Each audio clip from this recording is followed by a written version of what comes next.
설 개편을 맞아서 어제부터 새로운 코너를 선보이고 있는데요. 또 하나의 코너를 지금 선보이겠습니다. 이름하여 지금 대한민국. 이런 코너인데요. 빅데이터와 각종 여론조사 결과를 분석을 해서 지금 대한민국에서 가장 뜨거운 이슈에 대한 여론 추이를 살펴보는 코너입니다. 함께 해주실 분 소개해드리겠는데요. 인사이트K의 배종찬 소장과 함께합니다. 어서 오십시오. 안녕하십니까, 배종찬입니다. 네, 추석 직후에 네. 그렇죠. 한번 뵌 적이 있죠. 사실 네. 이 코너 가동을 위해서. 좀 장안의 화제가 되지 않았나요? 네. 네. 바로 들어가겠습니다. 네. 자, 이번에 빅데이터 어떤 키워드로 분석하셨습니까?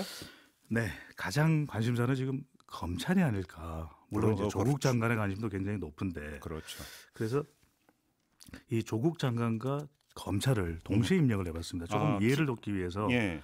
이 빅데이터 분석 도구인 소셜 매트릭스에 이 조국을 먼저 검색으로 입력을 했습니다. 그랬더니 최다빈도 연관어는 뭐 단순 수식어죠. 장관이 가장 높게 나와. 이건 그건 조국 빼고. 장관. 그러니까 요거 빼면 검찰이 가장 많이 연관되는 것으로 나타났습니다. 조국이라는 키워드의 최다 연관어는 검찰이었다. 네. 그래서 오, 예. 이슈 구도가 조국 장관 대 예. 검찰로 가고 있다는 것을 빅데이터상 확인할 수가 있고요. 검찰을 이번에 입력을 했습니다. 과연 어떤 결과가 나올까? 뭐가 나왔어요? 그랬더니 최다빈도 연관어가 조국입니다. 이야, 이게 피할 수 없는 거죠. 네. 진짜로. 예. 그래서 외나무 다리 위라고 표현을 해야 되나요? 그렇게 표현을 해야 되겠네요. 예. 물론 지난 집회 때는 외나무 다리가 누에 다리긴 했습니다만은. 네. 검찰과 현재 가장 밀접한 관계어는 네. 조국 이렇게 나타났고 네. 또 이 검찰을 검색으로 입력을 했을 때 나오는 내용들을 보면은 개혁. 조국 장관 다음으로 개혁, 검찰 개혁으로 나와서 검찰 다음이? 네. 그래요? 예, 조국 장관 다음으로는 개혁 또 검찰 개혁. 그러니까 오호. 개혁과 검찰 개혁이 지금 검찰에 계속 주문되는 내용이다.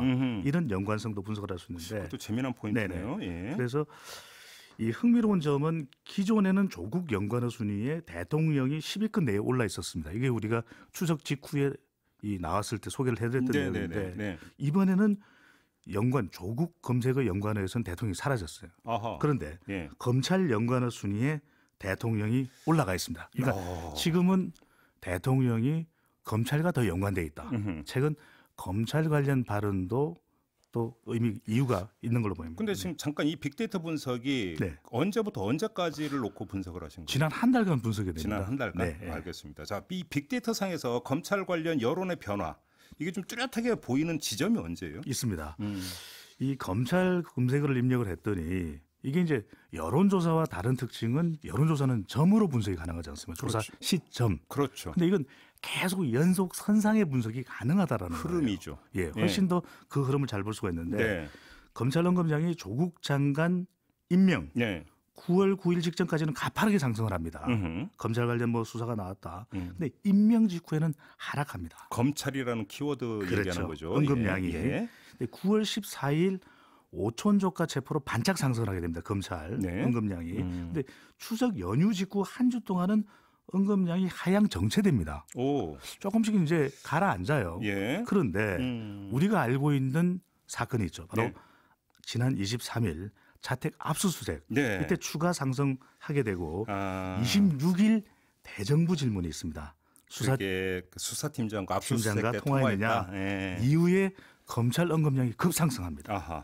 그런데 임명 이후 야당의 공세보다는 검찰의 움직임의 빅데이터는 더 민감하게 반응하는 추세로 나타나고 있는 것이죠. 정리를 하면 네.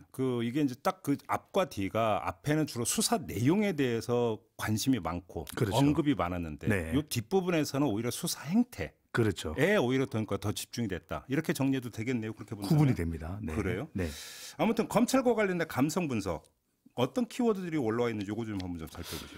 네, 우리 이제 라디오를 들으신 분들이 감성 분석이 뭔가 좀 궁금하신데 네. 우리가 여론에서 보면 긍정과 부정을 구분할 수 있는 것이 감성 분석입니다. 그렇죠, 그러니까 그렇죠. 긍정 감성이라면 여론조사에서는 긍정 여론과 비슷하다고 할 수 있고 똑같지는 않아요. 물론 부정 감성은 부정 여론과 비슷한데 빅데이터상 감성 분석 역시 트위터, 블로그, 인스타그램의 영향을 많이 받기는 합니다. 네. 근데 기본적으로는 시사 정치 내용은 뉴스의 영향을 많이 받는 편입니다. 그렇죠. 그래서 대체로 부정적인 내용의 기사가 많은 셈이었는데 검찰과 관련된 감성 분석의 긍정 또는 부정 키워드 또 조국을 검색으로 넣었을 때 나타나는 긍정과 부정의 감성 분석 내용이 그 일치합니다.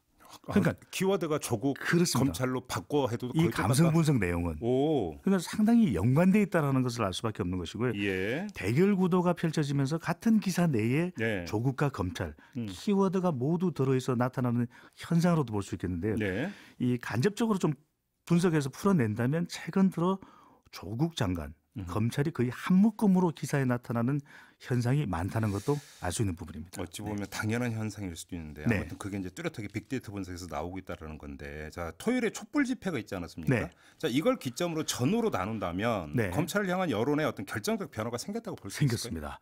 28일 서초동 집회가 있었죠. 예. 100만이다, 뭐 200만이다, 5만이다, 뭐 13만이다 네. 얘기가 나오는데 검찰과 조국 장관 관련 여론의 극적인 변화가 이때 일어납니다. 오호. 네, 감성 분석 추이를 살펴보면 28일 집회를 토요일이었죠. 네. 집회를 기준으로 긍정과 부정 격차가 줄어듭니다.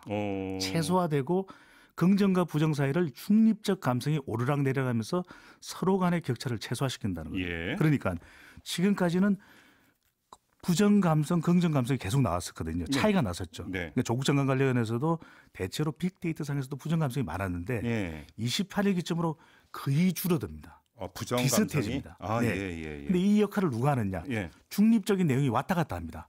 올라갔다 내려갔다 하면서 서로의 격차를 줄여주는 역할을 하게 되는 거죠. 그러니까 우리가 여론조사로 얘기하면 중도층이 음, 요동치고 있다. 요동치는 겁니다. 예. 네. 조국을 검색으로 넣어서 긍정과 부정 감성 추이를 살펴보면요. 28일 기준으로 긍정과 부정 감성이 거의 같은 지점으로 이 수렴하는 현상. 중간에 중립 감성과 위치하게 되어 있고요. 예. 이 내용이 중요합니다. 사실상 어느 한쪽으로 긍정이라고 또는 부정이라고 단정지을 수 없는 국면으로 전개되는 현상을 볼 수가 있고요. 예. 이게 또 중요합니다. 윤석열 검찰총장을 넣어봤습니다. 네. 빅데이터상 수사가 치밀하게 이루어지고 이 조국 장관에 대한 의혹이 일정 부분 구체적으로 밝혀진 지난 18일에 윤석열 검색을 넣었을 때는 예. 긍정 감성이 가장 높았는데요. 중요한 건 18일. 네, 예. 바로 열흘 뒤에 28일입니다. 예. 그런데 조국 장관 압수수색 이후에 윤석열 부정 감성이 급격히 늘어납니다. 압수수색이 네. 결정적이었군요. 그 이후에 조금 줄었다가 28일 서초동 집회 이후에 윤석열 검색의 부정 감성은 가파른 상승 추세입니다. 그러니까 예. 빅데이터상 조국 장관과는 반대 추세. 또 30일 대통령 발언도 영향을 준 것으로 빅데이터상 분석됩니다. 자, 우리가 이제 흔히 이제 검찰 수사는 네. 수사대로 하고 검찰 개혁은 개혁대로 해야 된다 이런 얘기 많이 하잖아요. 네. 이런 게 좀 그 빅데이터 분석에서 잡힙니까? 그렇습니다. 이 검찰 수사와 관련된 부분은 이제 여론조사로 분석을 좀 해드려야 되는데 네. 크게 세 부분으로 나누어집니다. 첫 번째는 이제 검찰이 조국 장관과 가족을 수사하는 데 대해 정당한 수사로 보느냐, 정치적 수사로 보느냐. 그렇죠. 대체로 수사 자체는 정당한 수사로 보는 인식이 높았습니다. 네. 그런데 이 조국 장관 가족에 대한 수사가 적절했느냐, 과도했느냐, 네. 이 걸린 시간 등을 볼 때 다소 과했다는 아하. 지적이 나오고 예. 이 검찰에 대한 여론이 바뀌는 변곡점이 바로 이 지점입니다. 또 하나, 압수수색. 네. 조국 장관과 검찰 개혁이 이 독립적인 것이냐 아니면 밀접한 관련이 있느냐는 여론이 매우 팽팽합니다. 반반. 네네. 네, 반반이었다 이런 얘기는. 네. 알겠습니다. 끝으로 음. 윤석열과 조국 이 두 사람 중에서 관심도가 누가 더 높게 나왔어요?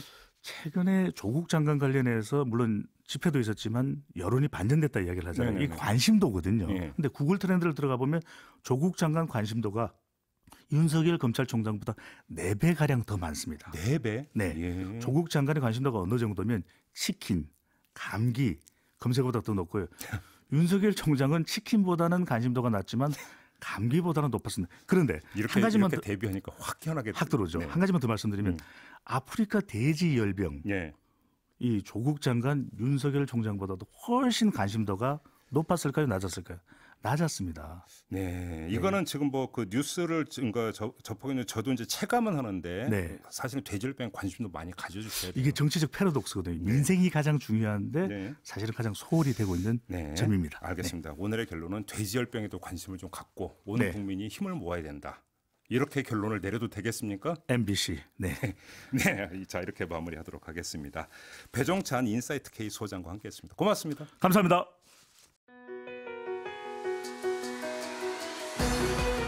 이슈의 핵심을 꿰뚫는 예리한 시선, 믿고 듣는 진품 시사 김종배 시선 집중.